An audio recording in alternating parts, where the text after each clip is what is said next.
So, two things first. First of all, I've seen a lot of lefties laugh at the moment at the fact that for some reason it's funny to be both pro business and pro workers' rights. How is that funny? Having this position is quite a good thing. It is very viable. You can be, we want to create a good environment, a good economy where the businesses in the UK can thrive, so that they can employ more people, and so that we can have a better economy. When we have more businesses working, it's better for the economy as a whole. You can also be say, hey, we want to make sure that there are good workers' rights, that we want to make sure that those businesses aren't exploiting their workers, that they're treating them well, that there is good pay, health benefits, etc for workers' rights, however, whatever you might want to sort of go for in that realm. They are not mutually exclusive. You cannot just go, well, I'm just going to be this and then just ignore workers' rights, because you can have both. You can hold that both position. It is not laughable to have this. And this is why I've said multiple times before, the left should talk about being more pro business, because we've got the workers' rights part, I think, down very good. It's the business part where they fall down, where they've almost got nothing to say. It's like yesterday where we were talking about, farmers and agriculture, kind of important, because if you don't, guess who's there instead? Well, it's the right wing, or in case, as we're seeing at the moment, the far right, who are going, hey, farmers, we got you. And who would you like those farmers to support? Far right groups who are, quote, supporting them? Or would you like, left wing groups who have policy proposals which would, go forward and help farmers and agriculture in, your country?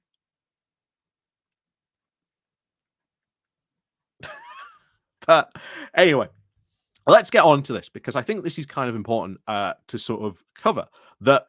Not too surprisingly, SMEs, who were always going to be sort of the hardest hit when it came to sort of exporting, guess what? They're seeing lowering exports, and in some cases, there has been literally no improvement. When after the pandemic, we saw a worldwide swing in economic trade, which once again, the UK didn't really end up participating in.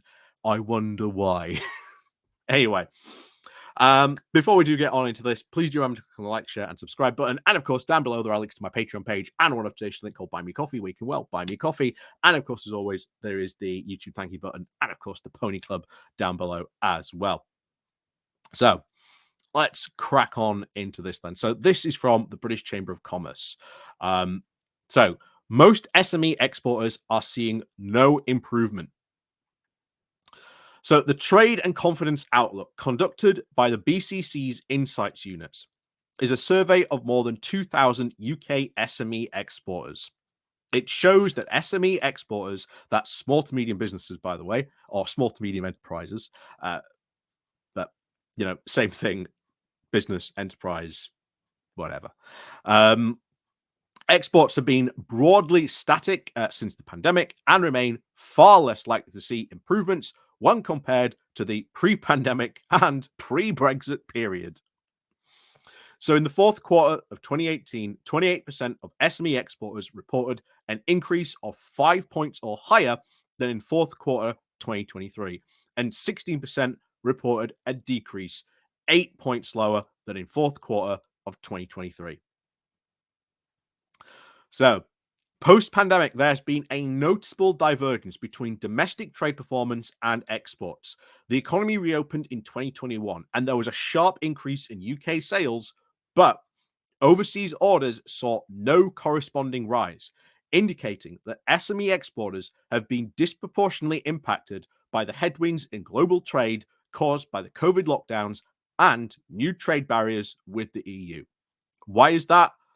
Most of them can't afford it. Like, The cost of the paperwork alone, the time it takes to sort of do paperwork. I've talked before about a friend who worked in manufacturing. He went from basically having to fill out a sheet, which took about what, 5-10 minutes, to having to fill out paperwork, which took 2 hours. That is a big noticeable difference for SME companies. And of course, that paperwork, as we said before, costs money.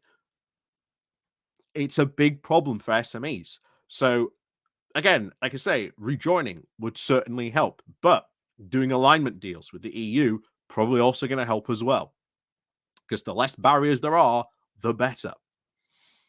The proportion of firms also seeing an increase in UK trade in fourth quarter 2023 also stood at 34%, an eight percentage point difference over the 26% of exporters. This proportion of business reporting has now decreased. Overseas sales began in the rise in the run-up to Brexit and has remained stubbornly high ever since. This situation now remains more volatile for SME manufacturers and other sectors, with 28% reporting an increase in exports, 44% said no change, and 28% said a decrease. This compares to SMEs service exporters, which saw a 25% increase, and 53% remained constant, and 22% saw a decrease.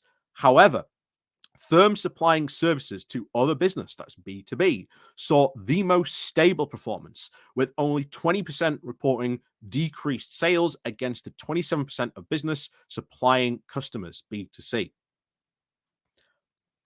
As you can see, that's a problem. But having good relationships with other businesses, kind of important, as you can see. But I think everyone can sort of work that out. But there you go.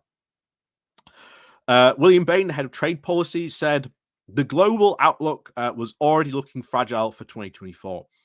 But with the increased disruption to the Red Sea shipping routes and continuing geopolitical uncertainty, it now appears even more brittle. So shorter supply routes, probably something, might be a really good idea to look at. Who's our closest neighbor when it comes to these type things? Well, that would be the EU. The reality is that if we want to remain one of the world's largest economies, then we need to get more firms selling goods and services internationally. This is not easily done in the aftermath of a pandemic, supply chain disruption, Brexit, increased non-tariff barriers, and further global headwinds. But the UK brand remains strong. So we have to lean more heavily to the advantages that we possess. We are already a world leader when it comes to digital trade, and we must have and make more of these opportunities that provides. The UK has great strengths in our export and services, including professional, business, and travel services, renewable energy, green finance, engineering, advanced manufacturing, pharmaceuticals, automotive, food and drink, and R&D. Business needs to work with the government to put in place a framework that makes use of all the advantages the UK has to keep us at the top table and to access initiatives for our overseas exporters. Finally, we need to look again at ways to improving trade with the EU.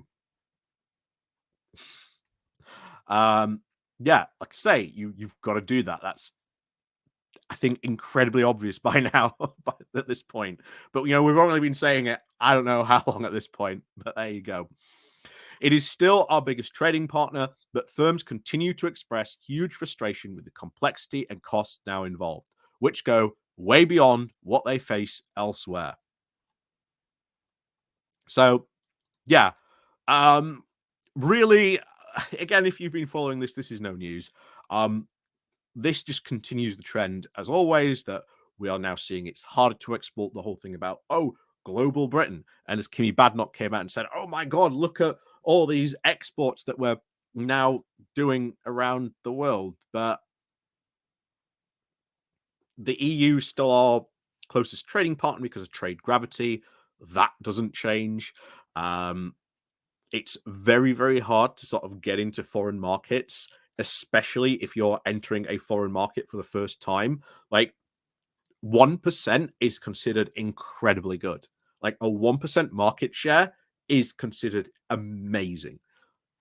And you'll get companies that will celebrate like 0.0 10% market share, that is considered good when it comes to sort of international trade, especially if you are entering a market for the first time, which many companies are now doing. And not only are they now competing with their own domestic market that they now might be exporting to, but everyone else that is exporting everywhere. Yeah, it's a thing. But there you go.